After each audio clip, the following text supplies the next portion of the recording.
ફક્ત જીતવાથી કામ નહીં ચાલે મિત્રો, જીતવાની ટેવ પાડવી પડશે. જીતની ઝંખના જાગૃત કરવા, હારીને મનમાંથી હારવાની બીક કાઢવી પડશે.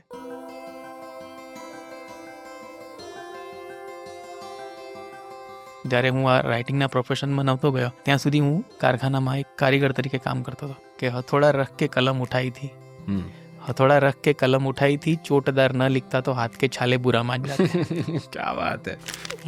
જીવનનો સાર કે રહસ્ય એ છે કે તમારી પાસે જે છે એમાં તમે શું મેજિક કરી શકો છો. જ્યારે જર્નલિઝમ કરવાની ઈચ્છા હતી એ વખતે ખબર હતી કે જર્નલિઝમમાં શું શું હોય છે? કશું જ ખબર નહોતી. સહજ રહેવું એ મેં રેડિયોમાં શીખ્યું કે તમે જેવા છો એવા જ રજૂ થાઓ. તમારે રોજ શો કરવાનો છો, રોજ તમે થાકી જશો જો નાટક કરશો. લોકો મને પૂછતા જ્યારે હું અખબારમાંથી એક ચાની કંપનીમાં ગયો એઝ અ બ્રાન્ડિંગ હેડ, તો તમે આટલી મોટી મોટી પોઝિશન પર હતા અને ચા વેચો છો. 1 રૂપિયાનું છાપું વેચતો હતો, અત્યારે 50 રૂપિયાની ચા વેચું છું. કેટલો મોટો ગ્રોથ.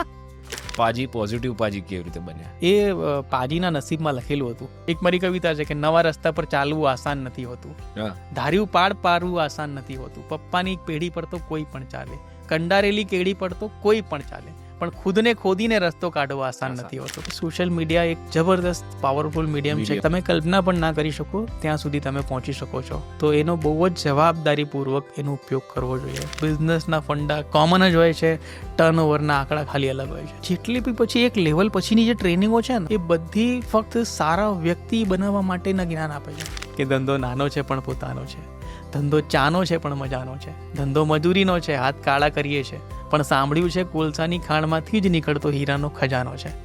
ધંધો નાનો છે પણ પોતાનો છે.